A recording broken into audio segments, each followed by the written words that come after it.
Illinois Stories is brought to you by the Corporation for Public Broadcasting and by the support of viewers like you. Thank you.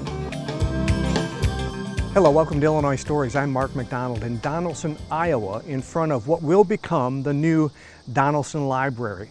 This is the first time in Donnellson's history they've had a new building serve as their library, and it's been 7 years in the planning, the financing, and the making of this new building. And this building is special for another reason too, because inside is the Richard Pronneke Memorial Museum, and you're going to learn who this astounding man was during this Illinois story. Bree Anderson, one of the main features of the new Donnellson Library is the Richard Pronneke Museum. It is. Now, a lot of our viewers are not going to know who Richard Pronneke is because they may not read, they're not naturalists. They may not know, somebody who lived his life in solitude, much of his life solitude in Alaska. They may not. But they're going to learn today, as we look at the facsimile of his cabin, his Alaska cabin behind you, they're going to learn a lot about Richard Pronneke, who is from Lee County, Iowa, isn't he? He is. He was born in Primrose in 1916. He was the fourth child, second son of William and Laura Bond Pronneke, and grew up during the Depression. So they learned to get by with very little and become very resourceful, which I think was the foundation of his entire life, and brought him to Twin Lakes, Alaska through situations that happened to him along his life. Along the way. As we go through the program, we're going to get a chance we're going to tour this cabin and we're going to meet the craftsman who put it together. Yes. We're going to meet a nephew of his who visited him in Alaska and knew him well, a friend of his who's a friend of him almost all his life. Yes. And we'll learn a lot more about him, but we'll also have these really, people will feel like they've been to the museum when this program's over. When you first started this project, you wanted to raise some money. In fact, you had to raise thousands of dollars to get all this done. We did. And you yourself put your artwork to work, didn't you? I did. Let's take a look at some of your work. This is Richard, and I assume he's leaning on something he built on his window at his cabin, looking out at his beloved natural Alaska. Yes. And this is your pencil. Pencil, yes. Boy, it's really good work. Thank you. And we have taken his signature and actually had it embedded. It was a 100-year celebration that we had last year, from 1916 to 2016, and we embedded his actual signature into the print. Are we looking at a watercolor over here? This is a reproduction of the original oil painting. Okay. This is a limited edition print that we raised money for. And you did this yourself? I did. Oh, it's beautiful. And it was based on information that I received from Raymond in California, and we sent the study that I did to Alaska for John Branson and others to make sure that everything was correct. And that's the cabin that we're going to tour here, that was built here. And of course, this is another one of your Richard and his beloved birds, which he called welfare recipients, and they were also called camp robbers because they robbed his feed, but he fed them, as you can see. Okay, come on over here and we'll show people why they may have heard of Richard Pronneke in the past. Richard handwrote thousands of journals that were over the 34 years of his life, and we have put them into print. The first two were done by another outfit. But he kept copious notes, He did. And they became invaluable to the national parks. And this is, it says up here, the National Park Service. This was published by the Park Service. Yes. This is edited by John Branson, but these are his notes of his life. Yes. And he spent something like 40 years in Alaska. 34 years, yes, close to 34 years. And this is also his work. Yes, this is the one that we actually published here as a fundraiser, and there will be 2 more coming. Is that before we're done. So you haven't gone through you haven't edited all his notes. This is a book by Alan and Laurel Bennett, and this is about his life. It is friends of his and people that knew him put their favorite stories and they put it together in a small little commemorative book. And as a matter of fact, he was way ahead of his time because he not videotape, he would film himself as he's building his cabin. He would. And then you were able to get a DVD made of that. Yes, of that 16 film. millimeter and 8 millimeter, I believe, film of him. And he would have to, move it all the time, as he was building his cabin. Yeah. Okay, come on over here, because you have also put together a timeline of his life. And we mentioned that he grew up here in Lee County in Yes, Primrose. in Primrose, and these are he the was, early years. He also loved motorcycles, and at a very early age, you can see, he's on the back. He's the littlest one. He sure is, isn't He also had a little pet hen named Henny Penny. He loved animals.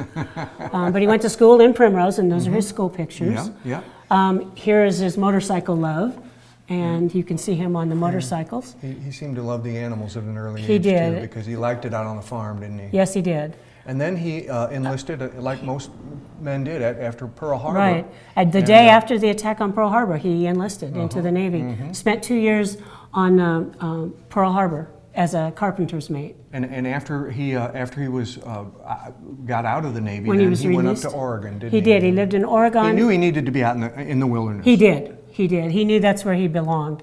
And so he learned to become a diesel mechanic, and he also learned how to drive cats and bulldozers, and was just very, very resourceful. Once he found Alaska, though, he was gone. He knew that's where he needed to be. He knew that he needed to be there. These are pictures of the cabin that we're going to tour in this very building, and these are the kind of photographs that your craftsmen use to remake the cabin. Yes. And these are the first years. This was the first winter he spent there, and the snow. He would have to shovel the path every day to keep it open. Well, he needed wood nonstop. And that's so his woodshed. And he had which was about 50 feet away from his home. Yes. Wow, what an experience! In the living later out there years, all by yourself. Yeah. In the later years, he just continued with his journals. Did as much hiking and canoeing as he possibly could. The only two forms of transportation. And then here, finally, when he got very old, in the later years, he couldn't winter up there on his own anymore. Right. He would go to Port Alsworth, excuse me, and would house sit at Port Alsworth. And then towards the end, he moved in with his brother in California. And this is his last year? His last year, his last birthday. Look, he's celebrating his birthday. And in the circle there is where he's buried on Proenneke Peak, where the little circle, that's called Proenneke Peak. I see. His ashes are there, and so are Raymond's now. Okay, and Raymond is youngest brother who died in 2014. Okay. But he never called it Proenneke Peak. That's what they named it. He called it My Mountain. Look over here. This is his first publication of his work. Yes, called One Man's Wilderness, and this is what put him on the map. And suddenly, almost overnight, it seemed that it was hunters that sort of vanished, and hikers began coming by the droves, and they would come and visit him. And that's the winner of the 1999 National Outdoor Book Award. Yes, that's the one that won him the award. And we talked about he was a good photographer, and Wonderful. He took his own movies. And these are replicas of his cameras. The originals are in Alaska. But he also had a wonderful scope there too. And is this one of his notebooks here? This is a guest book that people signed, and John Denver is one of the famous people that actually visited if you him. look, right straight down there, you can see John Denver's. He didn't sign it, but he wrote it. He didn't sign it too well, but print. he did write it so we could read it. He visited him up there, huh? Yes, he did, and there are photographs of him I'll be darned. visiting. Well, that's fascinating. Okay, so we got a lot to do in this 30 minutes. Okay. The craftsmen are going to show us through the cabin. Good. We're going to talk to his nephew. We're going to talk to his friend. Am I done? You are done. Thank you. Well, Pat Bielman, you and your wife built this facsimile cabin. It's not every day that somebody comes to you and says, I want an Alaska cabin. Make it happen. No, not every day. No. How did you do it? How did you do the research, and how did you come up with the dimensions and all that? Well, the dimensions were in his journal, and he had quite a few photos of the cabin. So we studied that, and he also had some movies he took. So we studied that and got the dimensions and everything off of that. How long do you think it took you from start to finish?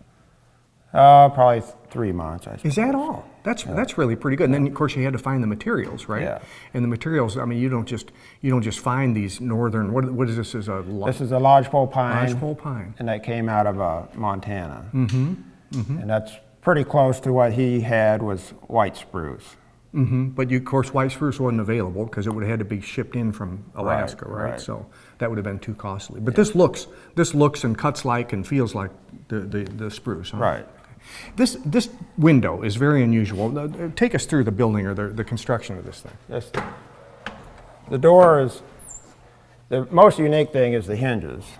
And what he used was he got some driftwood along the lake, some spruce. So he cut these out of the root sections where the grain would curve out. What I used was a sycamore, which is available here, which is pretty close.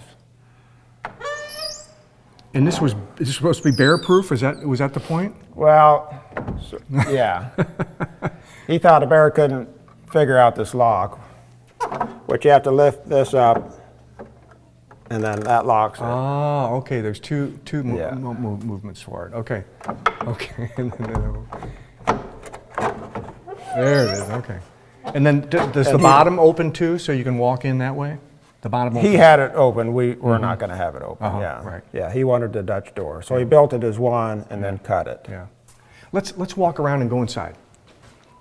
And you guys have done a lot. I mean, you built these. That's a guest book, I guess. Yep. But one of the first things you see when you get in here is this immense skin of this grizzly bear, which I understand he shot. Yep. For food. Yeah. For food. Yeah. And the committee was able to track this down, and we know it was his. And then you built the container for it, the exhibit for it, huh? Yep. Wow. It displays it fairly lifelike. And this is a very, I mean, if you're on your own, I guess it's not so small, but I mean, it still seems for me to live through those dark winters in a cabin, this seems pretty small. But this is the right dimension. This is the way he lived. Yes. I mean, people can live in this fine. I mean, just most people want more. Bigger, Sure, yeah. sure. And when so you ordered the logs and you knew what you needed because you knew the dimensions. Right. These are big. Yeah. Did you have any trouble putting these in place? No, I had a telescoping forklift to put them in place. Is that right? Outside, but in here I had like 5 guys. You had 5 guys helping Yeah. you? How do you think he did it? He would have rolled them up on the ridge cut. And then put them in place that way. And his logs were rounded like your logs are rounded here, Right. and then sawed off at the end just the way you've done Right. here. So he basically flattened them, as close as he could, and then chinked them with oakum, which is what they used back then, the chink. What is that? Is it like sap of some kind? Or No, what oakum it? it's a hemp product. So, like our hemp rope, Yeah. it's made out of the marijuana plant. Yeah, And that's okay. what they used. They used it a lot in plumbing when they did the cast iron pipes. They pack it with oakum and then pour the lead for the leaded joints. All right. Now, the windows were a trick of any kind? No, not too bad. Yeah. Yeah. I think he actually had this one where it would open. But reconstructing that was not difficult. Now, in his movie, he had the fireplace going. It was like 20 below, and he says, well, it's a balmy 40 degrees inside. You could get it all the way up to 40 in Yeah. here, huh? Ooh, boy, you don't want to sweat too much. Yeah. And of course his snowshoes, and this would have been, I mean, he was a simple man, but he needed certain things, and this would have outfitted his cabin. Yeah, Yeah. snow gets very deep there. Oh gosh, yes. Dina, you and your husband Pat, you're really partners Right. in this, aren't you? And it's not the first time you've taken on a log cabin. No. Or a log building. We've done You know what several. you're doing. Yep. And I know the folks that have been here watching you all work say, she works just as hard as he does. I try. One of the things you do, and one of the things you had a lot of fun with, I think, was when you created these cabinets, you put the prints of the animals that would have been, existing in that neighborhood in Alaska where he was, and then you burned the names in there. And this is the grizzly bear is particularly fitting because we've seen the skin of the one that he shot, and he probably had encounters with them more than one time.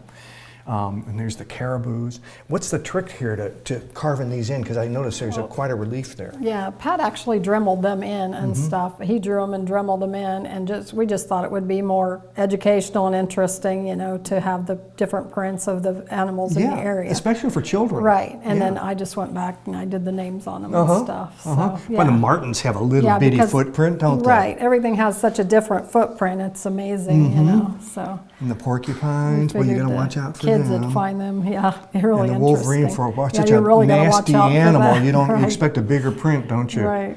Yeah, and of course Right. the wolf. And the wolf, then their feet really spread out so they can make a pretty good print. Now you're very So- talented because this is a wood print or a wood burning of the Right. cabin itself. There's a lot of detail there. Yeah, it got kind of cramped at my hand a little bit when I got to doing some of the landscaping, but you couldn't really do without it, you know. Yeah. So then the two rocks up front, he called them his grizzly eggs. He had brought up two big white rocks and set them out there, so I had to have them in the picture too. So yeah, In his beloved country, you've got a map there. Right, he Maybe had a you map can, of the places he went, and it go ahead appeared to and be point out- hand drawn and point whatever. out to us some of the And- principal places yeah, there. And here's his cabin right in here, which I read it in, so it would make it easier to see. And then all of the peaks and everything are marked out, so that and then he's got everywhere he went, and he spent all his travels all through here, and then he would keep track of that. So I found it amazing that he could really get an idea of where those were, by just being there. It just seemed to me like Right. when you're on top of a mountain, it's really hard to figure out where everything's at. Well, and So, when I you're mean, it's moving really around, and interesting. all these valleys, they're all Right, crooked. They all right. go different directions. Yeah.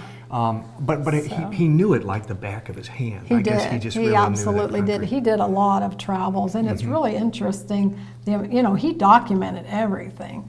So I mean, it's real easy to figure out. But he wanted a lot of people to know, I think, or he wouldn't have documented so much. And he wrote down everything, and he really enjoyed what he was doing. And I bet you enjoyed doing this, didn't you? Oh, Because yeah. you take on a project like this. This Yeah. is not just like building somebody a cabin. Right. This is a history lesson That's what I as told well, them when they isn't it? came to us. I'm like, oh, this will be fun. Most of ours are jobs pretty much, and they're hard and they're big. But this in itself was really a lot of fun because it's smaller and, so yeah. And then when you get down to the little detail stuff, it's always fun to make it, really interesting. Good work. So, Thank yeah, you. Yeah.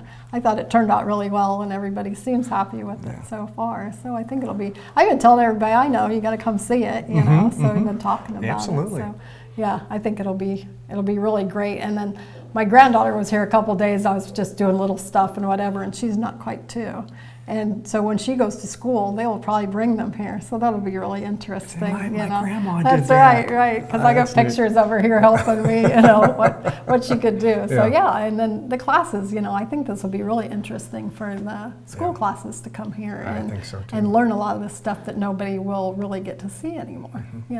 And the fact that he came from this area Right. really makes it interesting. So yeah, I was all about this when they came to us and asked. I'm like, yeah, we'll do it, So yeah, it's been a lot of fun. So Well, thank you. yeah, no problem. Thank you.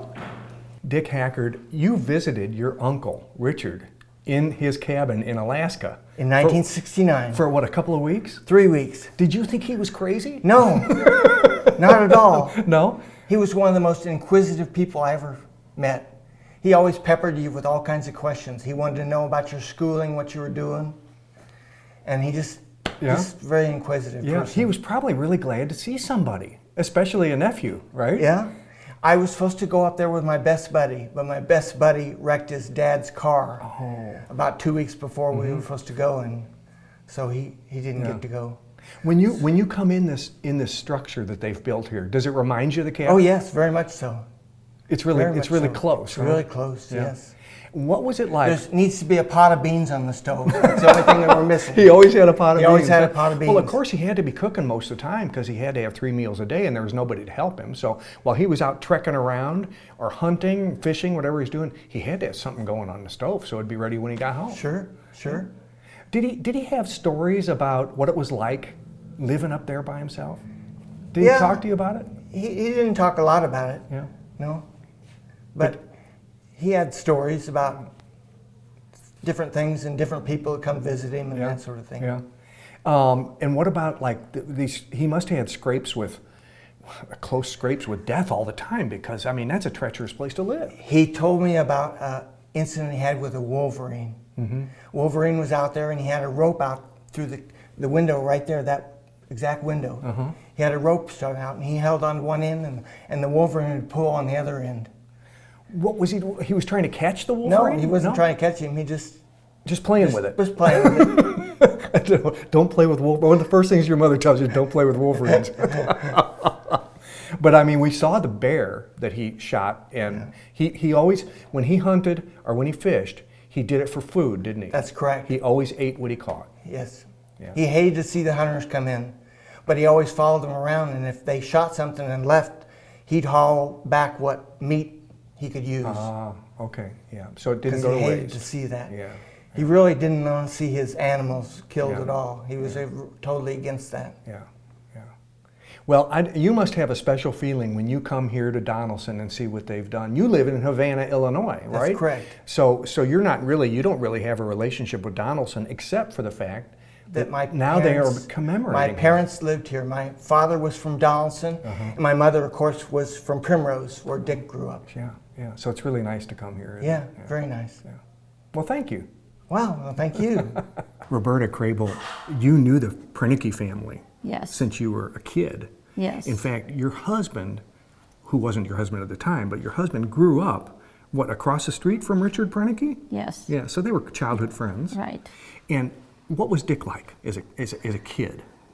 Rudy said he was always inquisitive. He was always helpful and very interested in nature and loved airplanes. Loved airplanes. Well, that's how he got to Alaska, wasn't it? Through Right. an airplane. Okay. We have a wonderful exhibit here of the Richard Pronneke family when they were growing up, and we mentioned this already. They grew up in Primrose, right? Right. And back then, of course, everybody had to kind of do everything for themselves, didn't they? There wasn't Yes. a lot of money, and there wasn't a lot of nobody hired anything done. They did it themselves, didn't Right. they? Right. And his dad was a driller of wells. And I was trying to see if this was, but this is building. He putting a fence in there, it looks like. I think they were fencing there. I don't think there is a picture of his dad drilling well and that. No, but here they've got some kind of huge piece of equipment here. They're doing something with it. I can't. It's a tractor. Okay, well, it's just on a tractor. It's a huge. Of course, he's a little kid. It's Right, a tractor, looks right. huge. Yeah. But up here, you can see they like their machines. Oh yes, They got definitely. their motorcycle there, and they like airplanes too, huh? Yes, yes. He liked motorcycles, Yeah. and one of his first trips was going west on a motorcycle with another friend. And when they came back, they had about as much money as what they started with. Well, they earned it along the way, didn't they? That's right. Now you taught school, right? Yes. And there were times after Richard was an adult and he had gone to Alaska and he was doing all this work, he would come back. Oh, And definitely. He actually enjoyed sharing those experiences, didn't he? Very much so. He enjoyed sharing anything with anybody that would listen, whether it was a family group or a school group or anybody that.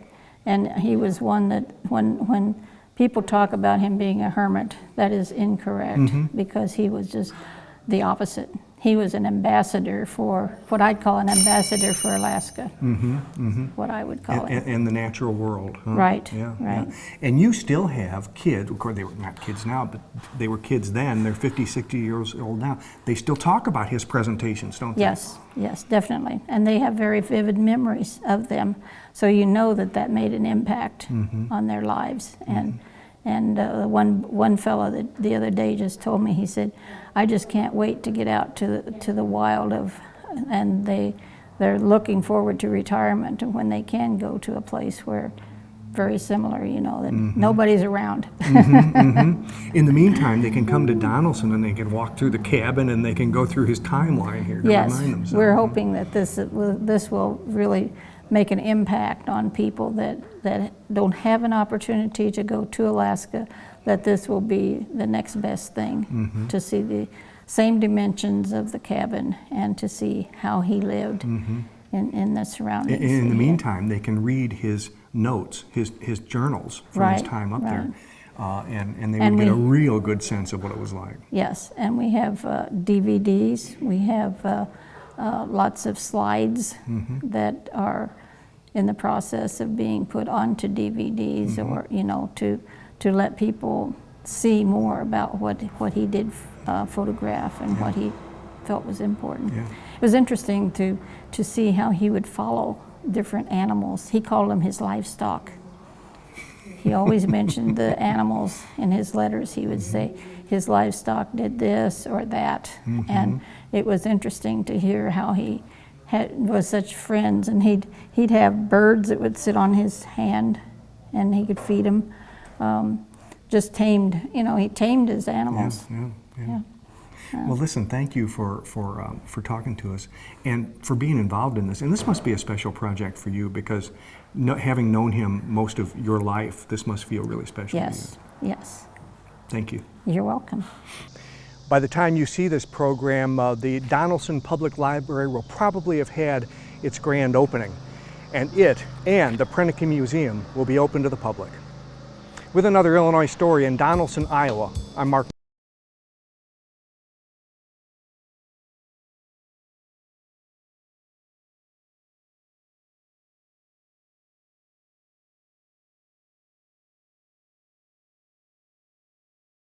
Brought to you by the Corporation for Public Broadcasting and by the support of viewers like you. Thank you. For a DVD copy of the program you've just seen, send $19.95 to Network Knowledge, P.O. Box 6248, Springfield, Illinois 62708. Be sure to include the program name, subject, and when the program aired. You can also order with your credit card by calling 800-232-3605.